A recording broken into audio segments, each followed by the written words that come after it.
Pembelaan. Hahaha, kau pikir aku percaya padamu?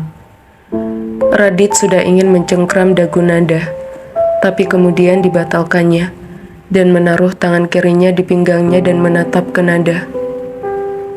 Apa dia pikir aku bodoh? Laki-laki dan wanita dewasa satu kamar tidak melakukan apapun. Apakah itu mungkin? Cuy, kau bahkan lebih parah daripada Viola dan menyangkal hal yang seperti itu. Gumam Radit dalam hatinya tak percaya pada Nada bahwa apa yang dikatakan oleh Nada adalah benar. Aku tidak peduli kau percaya atau tidak. Toh nggak penting semua itu untukku. Lagi pula, sekarang nantinya kita nggak akan ada hubungan lagi. Tuan muda, obatnya. Diam. Radit dan Nada sama-sama refleks berteriak ke arah Sandi. Maaf, aku tidak sengaja. Nada menatap Sandi, merasa bersalah karena telah membentaknya, dan memalingkan wajah lagi menatap ke jendela mobil di kanannya dengan kedua tangannya dilipat di depan tubuhnya. Kenapa aku harus memberitahunya kalau aku dan dia tidak melakukan apapun ya? Memangnya apa pentingnya untuknya?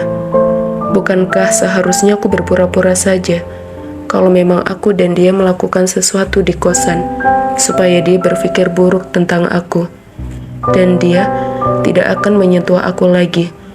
Lalu dia akan menceritakan kepada orang tuanya, sehingga aku bisa bebas dari cengkraman keluarga Prayoga. Tapi bagaimana kalau nanti mereka jadi tidak mau menerima anak ini, dan justru berpikir anak ini adalah anak aku dan Dewa? Bodoh amat lah. Kenapa sih ada di dekatnya bawaannya kok panas banget ya? Gak ada tenang-tenangnya. Pasti ngajakin ribut terus. Gumam Nada dalam hatinya, yang merasa sangat kesal dengan Radit saat ini. Apa benar kalau mereka tidak melakukan apapun ya? Heis, itu tidak mungkin. Mereka pasti macam-macam. Tapi, bisa jadi yang dikatakannya benar. Bagaimana kalau pria itu punya masalah dengan miliknya yang tidak bisa bangun?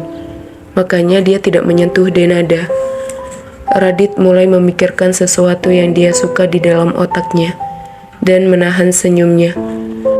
Hati Radit sedikit gembira dengan apa yang ada di pikirannya. Tapi kau tidak boleh percaya pada wanita ini. Dia sudah berani meninggalkanmu dengan laki-laki itu. Dia sama saja dengan Viola. Semuanya sama saja. Tidak ada cinta yang tulus di antara mereka untukku. Tetapi kemudian, pikiran Radit menariknya kembali untuk lebih berjaga-jaga. Mereka tidak bicara lagi setelah itu. Mereka memilih untuk menyibukkan dirinya sendiri dengan pikiran masing-masing dan menatap keluar jendela.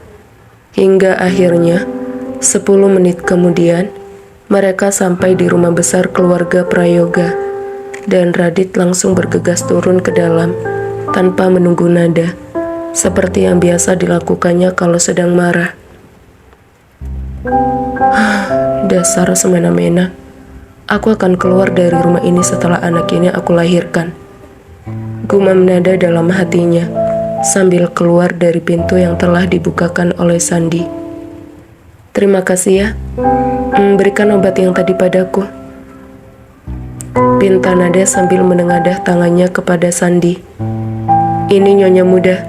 Sandi memberikan semua obat kepada Nada dan menjelaskan waktu minumnya juga. Kenapa dia minum obat sebanyak ini? Nada mengernyitkan dahinya sambil menaruh obat-obat itu di dalam kantong celananya. Tuan muda kena tipes minggu lalu dan sudah seminggu bed rest di rumah. Baru hari ini beliau bisa bekerja. Apa? Dia sakit? Nada seakan tidak percaya dan bertanya ulang kepada Sandi sambil mengernyitkan dahinya.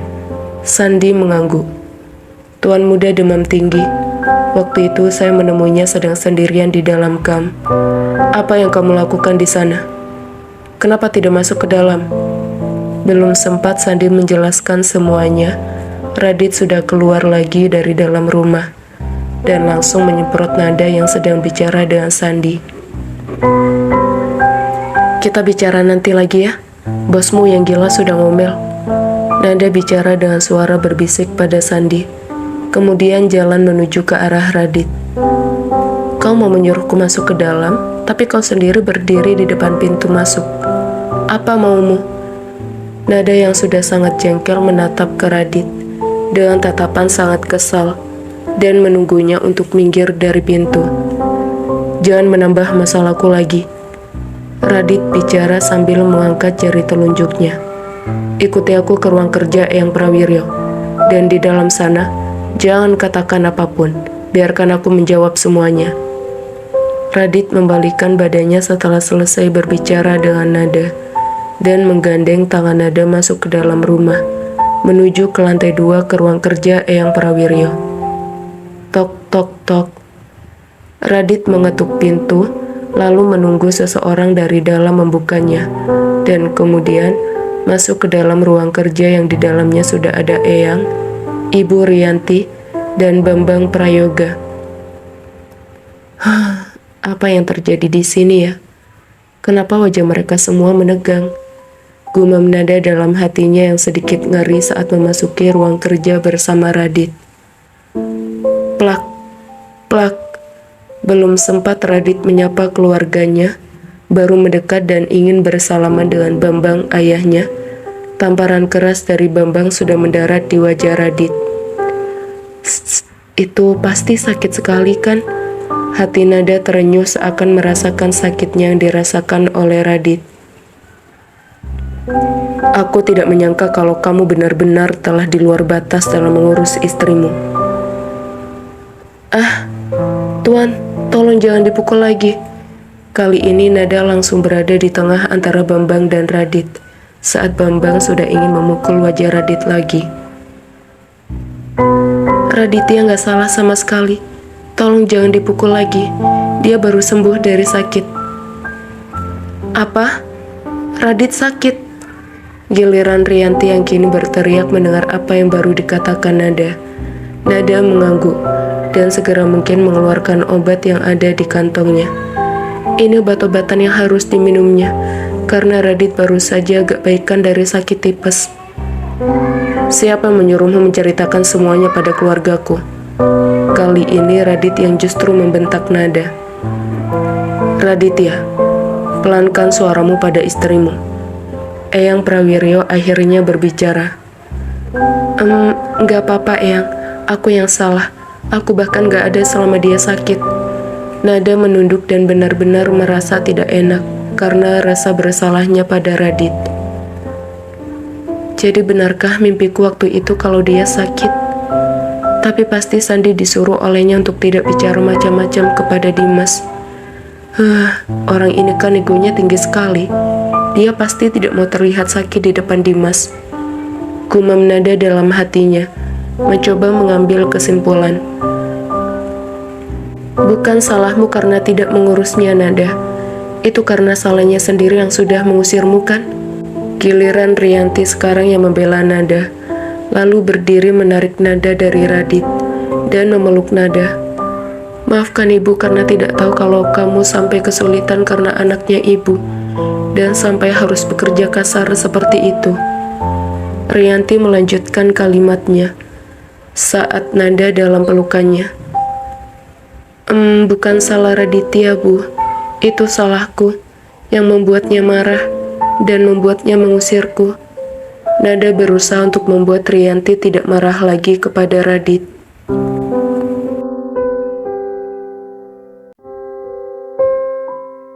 Bukan 2, tapi 3.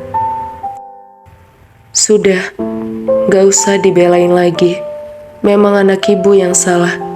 Sekali-kali harus diberikan pelajaran, supaya gak ngulangin perbuatan yang seperti itu lagi.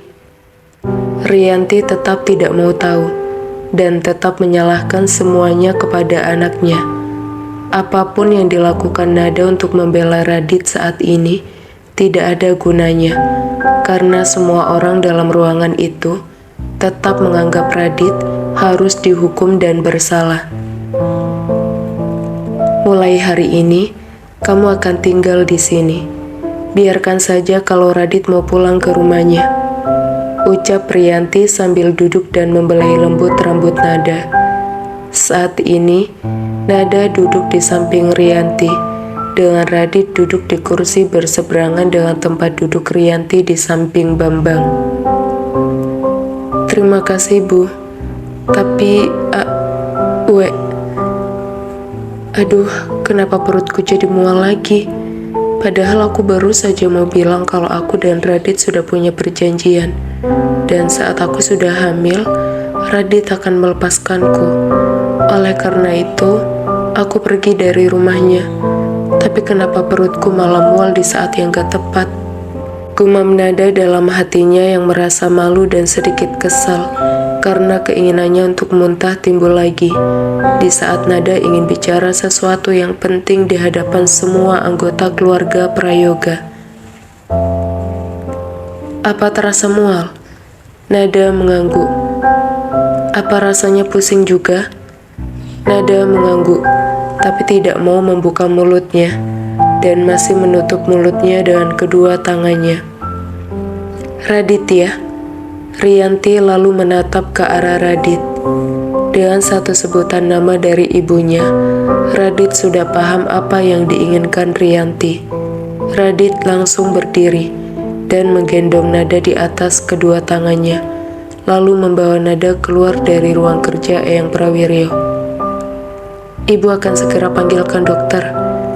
Rianti berbicara setengah berteriak kepada Radit yang sudah berjalan membuka pintu ruang kerja.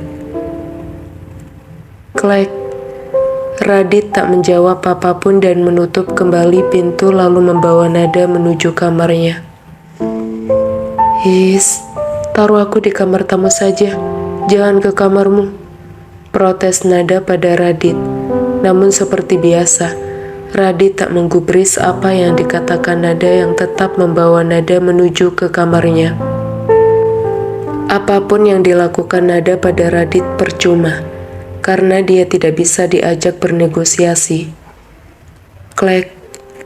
Radit menutup pintu kamarnya, lalu merebahkan tubuh Nada di atas tempat tidur. Apa maksudnya ini? Apa maunya sekarang? Nada masih belum mengerti kondisinya, karena Radit hanya menaruhnya di tempat tidur. Kemudian Radit berjalan menjauhi Nada, membuka jasnya, dan masuk ke dalam kamar mandi, tanpa mengatakan apapun kepada Nada. Apa niatnya sekarang? Aku tidak akan pernah membiarkan dia menyentuh tubuhku lagi, gumam Nada dalam hatinya, yang kini menarik selimut di tempat tidur Radit, menutupi tubuhnya, dan matanya tetap mengawasi Radit. Nada tetap waspada, padahal saat ini yang dilakukan Radit adalah duduk di sofa sambil menyalakan televisi tanpa menggubris adanya Nada ataupun berbicara dengan Nada yang ada di tempat tidur. Radit seakan tidak peduli dengan keberadaan Nada di sana. Hampir 30 menit berlalu, Radit tetap saja menonton televisi, dan tentu saja yang ditontonnya adalah siaran berita luar negeri, seperti sedang menganalisa sesuatu. Apa dia benar-benar tidak akan menggangguku lagi? Gumam Nada dalam hatinya, yang sudah mulai agak tenang dengan sikap Radit cuek padanya. Tok, tok, tok. Suara ketukan pintu di depan kamar Radit membuat Radit berdiri dan mendekat ke arah pintu, lalu mempersilahkan orang yang mengetuk pintu masuk ke dalam. Halo, perkenalkan saya Harsono, dokter pribadi keluarga Prayoga. Sapa ramah dokter Harsono kepada Nada. Di samping dokter Harsono, ada Rianti yang kini duduk di sisi lain tempat tidur di sebelah Nada. Sedangkan Radit berdiri di ujung tempat tidur, memperhatikan dokter Harsono yang memeriksa Nada. Nada menjawab ramah semua yang ditanyakan dokter Harsono. Nada juga menceritakan semua aktivitas yang dilakukannya selama 1 minggu terakhir, sesuai yang diminta oleh Dr. Harsono. Tuan Raditya, Anda harus membawa istri Anda ke Dr. Objin sesegera mungkin untuk melihat kondisi janinnya. Kalau dari denyut nadi sepertinya memang tidak ada masalah, tapi lebih baik kalau melihat dengan USG supaya bisa kelihatan maksimal hasilnya. Dr. Harsono memulai pembicaraan dengan Radit setelah menyelesaikan pemeriksaannya pada Nada. Tapi betul sudah hamil kan dokter? Tanya Rianti kali ini. Dr. Harsono mengangguk. Selamat Nyonya, sebentar lagi Anda bisa memiliki cucu. Lalu Dr. Harsono menatap Radit. Selamat Tuan Muda, sebentar lagi Anda juga akan menjadi ayah dari seorang anak yang pastinya akan mirip dengan Anda. Seorang, hihihi. Nada tergelak tawa mendengar apa yang baru saja dikatakan oleh Dr. Harsono dan membuat ketiga orang di sekelilingnya menatap ke arah Nada dengan tatapan sedikit bingung melihat tawa Nada. Apa ada yang salah Nada? Rianti bertanya lebih dulu menanggapi gelak tawa Nada. Aku hamil anak kembar Bu. Aku sudah cek ke Dr. Objin. Aku ke klinik minggu lalu. Jadi, dia pergi ke Dr. Objin dengan laki-laki itu, seperti foto-foto yang diberikan oleh Sandi. Ah, jadi mereka bermain-main seperti sepasang suami istri yang sedang mengecek kehamilan istrinya. Apa-apaan mereka? Apa dia menganggapku sudah mati, sehingga memberikan bapak baru untuk anakku? Gumam Radit dalam hatinya. Apa? Jadi ibu akan punya 2 cucu. Rianti sangat antusias mendengar apa yang dikatakan Nada. Bukan 2, tapi 3. 2 perempuan dan 1 laki-laki. Celetuk Radit yang kemudian pergi meninggalkan tempatnya berdiri, lalu duduk kembali di sofa tempatnya duduk, sebelum kedatangan Dr. Harsono dan Rianti. 3. Rianti geleng-geleng kepala sambil melihat anaknya dan tentu saja Rianti tidak percaya dengan apa yang dikatakan oleh Radit. Nada menceritakan semua hasil USG yang dilakukannya di hadapan Dr. Harsono dan Rianti mengenai 2 kantung bayi yang ada di dalam rahimnya, dan tentu saja membuat Rianti sangat senang sekali. Kebahagiaan yang terpancar dari wajahnya yang kalem dan keibuan. Rianti memang sudah lama menginginkan seorang cucu, sehingga hatinya sangat bahagia mendengar kehamilan Nada. Sudah terbayang di dalam pikirannya akan bermain-main bersama cucunya. Akan ada tangisan bayi di rumah besar itu. Bahkan bukan cuma 1 bayi, tapi ada 2. Dan ini adalah sesuatu yang sangat membahagiakan bagi Rianti.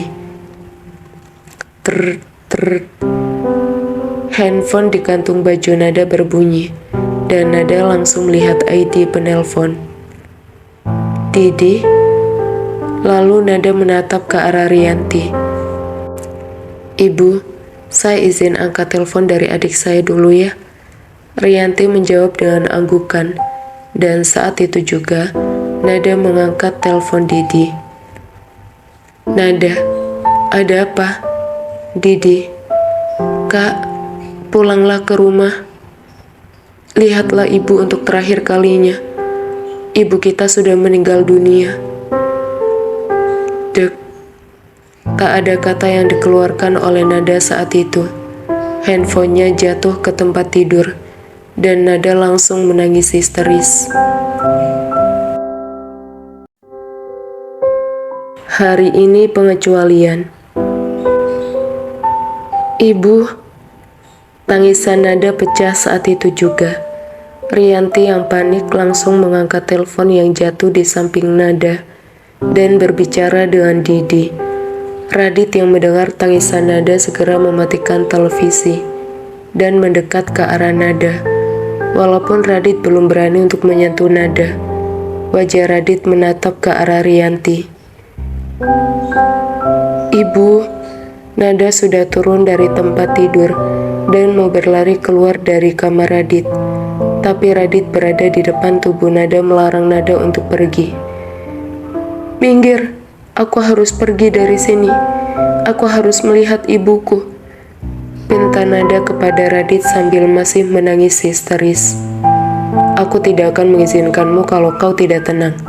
Sikapmu yang panik seperti ini dan berlari ke sana ke sini akan membahayakan bayiku yang ada dalam kandunganmu," Radit bicara spontan.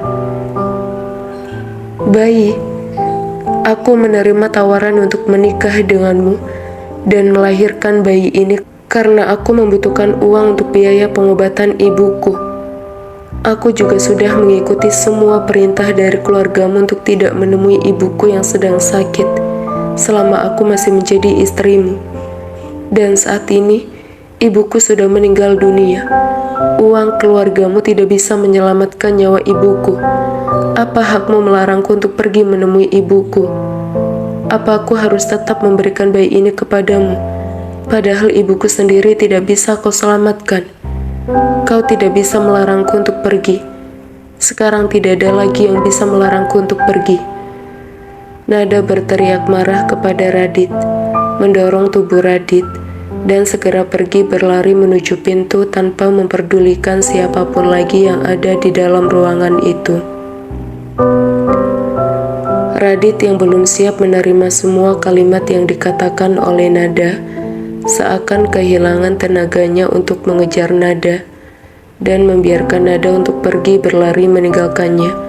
Begitupun Rianti, yang masih tertegun dengan apa yang baru saja didengarnya, seakan tidak punya kekuatan untuk melarang Nada pergi dari rumah keluarga Prawiryo saat itu. "Lepaskan aku. Apa yang ingin kau lakukan? Lepaskan aku sekarang." Nada berusaha sekuat tenaga memukul Radit agar Radit melepaskannya. Saat ini, Radit sudah memanggul Nada di atas bahunya dan membawa Nada menuruni tangga tanpa berkata apapun. Radit tadi segera berlari mengejar Nada beberapa detik setelah Nada pergi dari kamarnya. Radit menangkap Nada sebelum Nada berhasil turun dari tangga rumahnya. "Klek, aku tidak mau naik mobilmu. Lepaskan aku." Nada yang masih menangis bersikeras untuk segera turun lagi lewat pintu samping mobil Radit. Nada yang masih menangis bersikeras untuk segera turun lagi lewat pintu samping mobil Radit. Namun Radit memegang tangan Nada dengan erat, bahkan kencang sekali, lalu menarik tubuh Nada mendekat ke tubuhnya dan mendekapnya dengan sangat erat. "Lepaskan aku. Kau tidak berhak menyentuh tubuhku seperti ini lagi. Aku sangat membencimu. Ibuku kini sudah meninggal. Tidak ada lagi yang bisa mengikatku denganmu. Aku sudah tidak membutuhkan biaya pengobatan untuk ibuku lagi. Kau tidak bisa membuatku tinggal bersama keluargamu lagi. Kau tidak ada hak apapun lagi terhadapku. Lepaskan aku. Kau laki-laki yang paling aku benci di dunia." Nada terus berusaha melepaskan diri dari dekapan Radit yang sangat kencang. Nada juga memukul-mukul tubuh Radit dan bicara serampangan, apapun dilontarkannya. Tapi Radit tetap tidak melepaskan Nada dan terus saja mendekap erat tubuh Nada. Radit menerima semua makian kemarahan Nada tanpa berkata satu kata pun. Hingga setelah setengah jam Nada mengomel, dirinya pun merasa lelah dan akhirnya pasrah, tak lagi berusaha untuk keluar dari dekapan Radit. Nada kini hanya menangis dan menumpahkan semuanya di dalam dekapan Radit. Bibirnya masih saja bicara sesuatu yang menyakitkan di telinga Radit. Tapi Radit kali ini tidak menghiraukannya, bahkan tidak ada rasa sakit yang lama mengendap dalam hatinya. Radit berusaha menjadikan ucapan Nada sebagai angin lalu yang tadi dihiraukan olehnya. "Pukullah aku sekencang yang kau mau. Maki aku sebanyak yang kau mau. Menangislah sebanyak yang kau mau. Aku tidak akan melakukan apapun sebagai perlawanan, dan tidak akan melarangmu melakukan itu semua. Hari ini, kau boleh melakukan apapun padaku sesukamu. Aku akan menerima semua perbuatanmu, tanpa ada rasa marah dan tanpa dendam. Maafkan aku karena aku tidak bisa mengembalikan nyawa ibumu. Aku yakin pengobatan yang diberikan oleh Eyang pasti pengobatan yang terbaik untuk ibumu. Tapi sebanyak apapun uang yang diberikan, kalau memang Tuhan menginginkan nyawa ibumu untuk diambil, aku tidak bisa melakukan apapun juga. Maafkan aku, Denada. Aku selalu membuatmu dalam situasi sulit. Sebenarnya aku sudah berjanji tidak akan menyentuhmu lagi. Tapi hari ini pengecualian. Anggap saja ini sebagai rasa bela sungkawaku terhadapmu. Radit mencoba mencari pembenaran akan sikapnya terhadap Nada sekarang. Dirinya memang belum bisa melupakan kekesalannya karena Nada pergi bersama dengan Dewa sejak seminggu lalu. Tapi setelah mendengar kabar duka dari Didi, kemarahan Radit tak lagi meluap-luap. Minumlah sedikit air ini. Radit memberikan air mineral di sampingnya kepada Nada yang sudah banyak menangis. Aku tidak mau minum. Aku tidak haus. Nada menolak air dari tangan Radit. Jadi kau ingin menjadi pembunuh? Apa maksudmu? Tanya Nada, tapi tidak menatap ke wajah Radit, karena Radit masih mendekap erat tubuhnya dan tak melepaskannya sama sekali. Kalau kau tidak mau minum, kau akan dehidrasi karena terlalu banyak cairan yang keluar dari tubuhmu. Berarti kau membahayakan bayi yang ada di kandunganmu. Kau akan membunuh 2 bayi kembar yang ada di kandunganmu dengan menyiksa mereka terlebih dahulu. Padahal mereka tidak punya salah padamu. Radit mengingatkan Nada dengan cara sedikit lebay, tapi berhasil. Akhirnya Nada mau minum air yang Radit berikan kepadanya, walaupun tidak banyak. Radit cukup senang melihat Nada sudah mau meminum air yang diberikan olehnya. Radit tidak mengajak Nada bicara banyak dan membiarkan Nada yang masih menangis tetap menangis dalam dekapannya.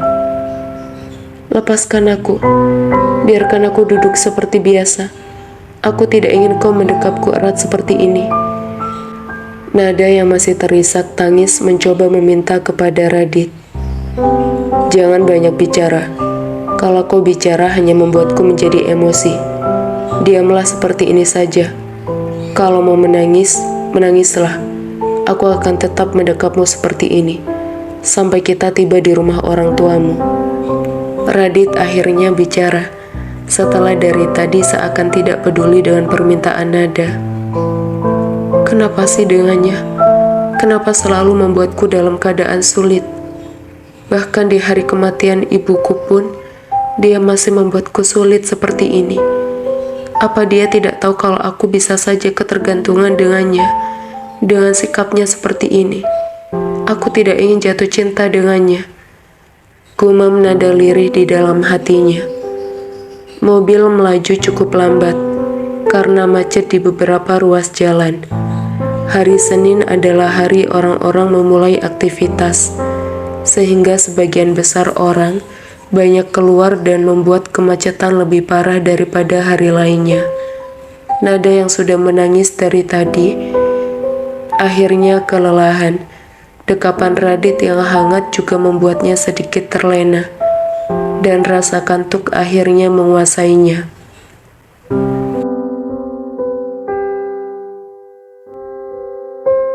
Maafkan ayah. Kau sudah bangun? Tanya Radit ketika merasakan gerakan Nada. Kenapa tidak membangunkanku? Sudahlah, jangan ngajak aku berdebat. Klek. Radit membuka pintu mobilnya dan mengangkat Nada di atas kedua tangannya, masuk ke dalam rumah duka. Mereka sudah sampai sekitar 20 menit lalu di rumah duka. Didi juga sudah menghampiri mobil Radit untuk mengajak kakaknya turun menemui ibunya. Tapi Radit hanya membuka kaca jendela dan menaruh jari telunjuk di bibir Radit, menandakan bahwa Radit meminta Didi membiarkan Nada tidur dulu untuk sementara waktu. Dan dia akan membawa Nada turun setelah Nada bangun. Radit memang sengaja tidak membangunkan Nada untuk memberinya sedikit waktu beristirahat, karena Radit tahu saat Nada bangun, dia akan kembali histeris dan menangis. "Turunkan aku. Semua orang melihatmu menggendongku seperti ini, aku tidak enak." Nada bicara sangat pelan, yang mungkin hanya bisa didengar oleh dirinya dan Radit.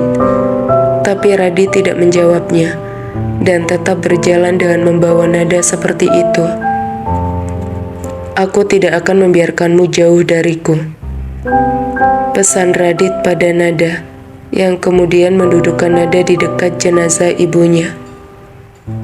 "Ibu." Nada masih menangisi ibunya.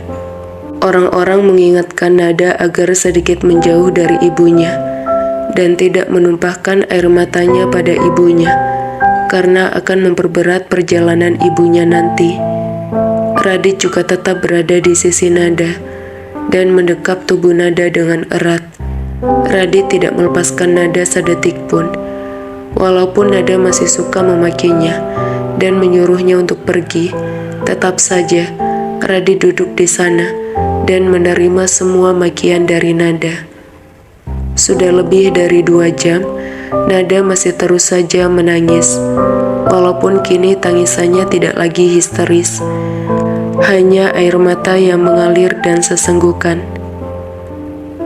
"Minumlah sedikit airnya," pinta Radit kepada Nada sambil berbisik dan menyerahkan botol air mineral. Nada yang awalnya menolak, sama seperti di mobil tadi, akhirnya terbujuk juga oleh Radit yang mengingatkannya akan bayi dalam kandungannya. "Ibu, maafkan aku. Di hari-hari terakhir kau sakit, aku tidak bisa datang menjengukmu lagi. Ayah mengatakan kepadaku bahwa setelah aku menikah, aku tidak boleh datang ke rumah sakit untuk menjengukmu lagi. Kata ayah, keluarga Prayoga melarangku untuk datang menjenguk ibu. Mereka tidak mau aku sedih, yang akhirnya membuatku stres dan memperlambat proses untuk mendapatkan bayi dalam kandunganku. Aku minta maaf, Ibu, kalau aku tahu ujungnya akan seperti ini. Apa yang aku pikirkan? Maafkan aku, Ibu. Aku tidak bermaksud menyesal karena telah menikah dengannya untuk mendapatkan biaya pengobatanmu. Aku minta maaf, Ibu. Aku tidak menyesal menikah dengannya, walaupun nyawamu tidak dapat tertolong. Tapi minimal, aku sudah berusaha untuk mendapatkan bantuan, dan aku tidak menyesal untuk itu. Maafkan aku, Ibu." Nada meralat pikirannya sendiri, yang hampir saja berpikir bahwa dirinya tak akan menjual rahimnya, seandainya tahu kalau ibunya tak akan mungkin terselamatkan.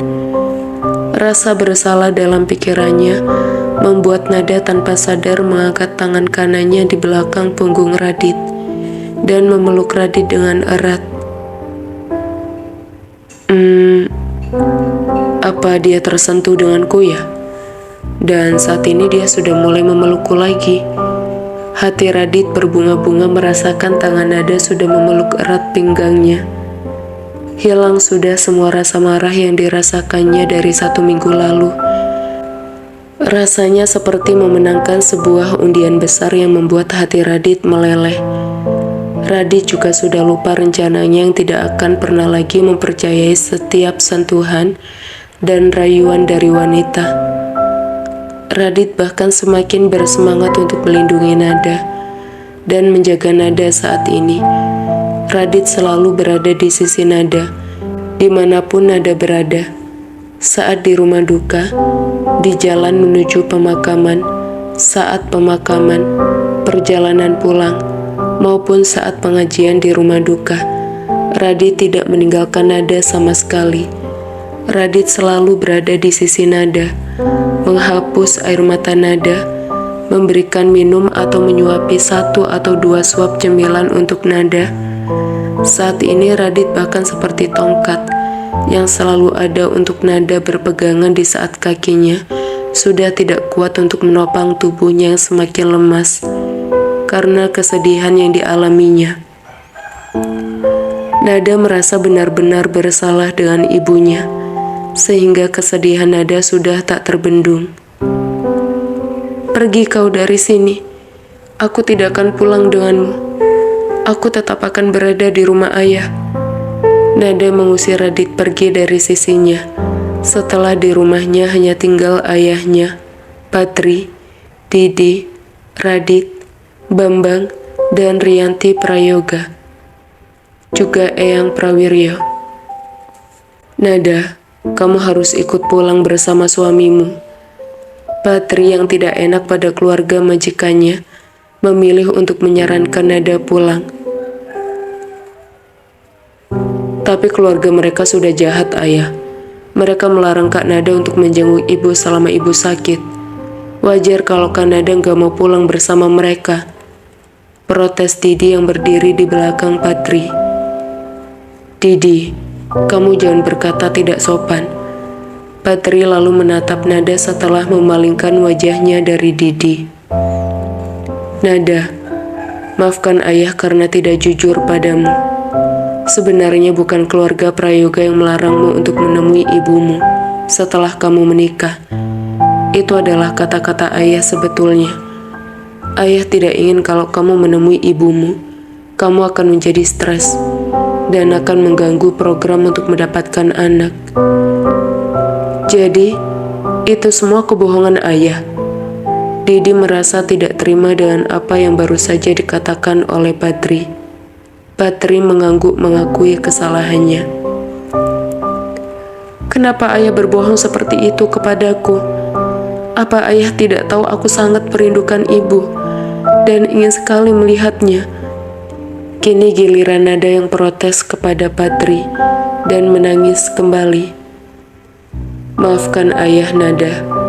Tadinya ayah hanya ingin membantumu supaya kamu bisa cepat menyelesaikan tugasmu di keluarga Prayoga. Ayah tidak ingin masalah pribadi keluarga kita mengganggu proses kehamilanmu dan membuatmu sedih. Ayah berpikir bahwa kamu..." Patri tidak berani melanjutkan kalimatnya dan hanya menunduk. "Apa ayah? Kenapa ayah tidak melanjutkan kalimatnya dan malah berhenti berbicara?" Nada kembali protes kepada Patri. Maafkan saya, Tuan Besar, Tuan Bamba, Nyonya Rianti, dan Tuan Muda Raditya. Saya berpikir bahwa anak saya tidak bahagia berada di rumah besar, sehingga saya berbohong seperti itu, dengan tujuan supaya Nada bisa cepat menyelesaikan tugasnya di rumah itu, dan saya bisa segera membawanya kembali ke rumah saya, sebelum istri saya sembuh dari sakit. Itu rencana yang saya buat untuk Nada setelah Nada berhasil melahirkan keturunan bagi keluarga Prayoga. Patri menunduk dengan berbagai macam rasa yang ada dalam hatinya. Malu karena kebohongannya, sedih karena keputusan yang salah, merasa bersalah karena telah melarang Nada menemui ibunya, hingga akhir hayat ibunya tak bisa bertemu dengan Nada. Tangis Nada saat itu pecah, dan Nada menangis histeris kembali. Berbagai rasa mencuat dalam hatinya, terutama rasa kecewa terhadap Patri yang telah membohonginya sehingga Nada tidak bisa menengok ibunya hingga akhir hayat. "Dan Nada, sudah jangan menangis. Kita akan menginap di sini malam ini."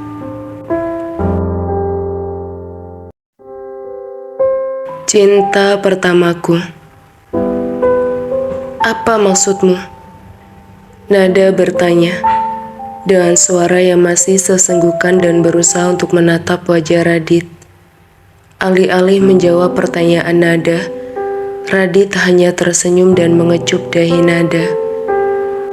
Radit kemudian mengalihkan pandangannya kepada para tetua dari keluarga Prayoga. Eyang, ayah, ibu, kalian bisa pulang duluan.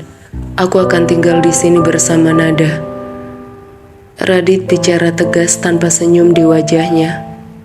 Tapi keluarga Radit tahu bahwa yang dikatakan Radit adalah sungguh-sungguh. Setelah mendengar apa yang telah dikatakan oleh Radit, Eyang langsung undur diri dan seluruh anggota keluarga Prayoga pamit meninggalkan rumah Patri. Dan hanya menyisakan Nada, Patri, Didi dan Radit. Sandi dan ajudan Radit yang lainnya tentu saja masih ada di sana, menunggu perintah selanjutnya dari Radit. Kenapa kau tidak pulang saja dengan keluargamu? Nada kembali nyolot kepada Radit setelah keluarga Radit pergi, tanpa menunggu Didi dan Patri meninggalkan mereka. Nada, jaga bicaramu dengan suamimu. Sebelum Radit menjawab pertanyaan dari Nada, Patri lebih dulu memprotes sikap Nada yang bicara terlalu kasar kepada Radit. Ayah, tapi dia tidak bisa tinggal di rumah ini. Tapi dia suamimu, Nada.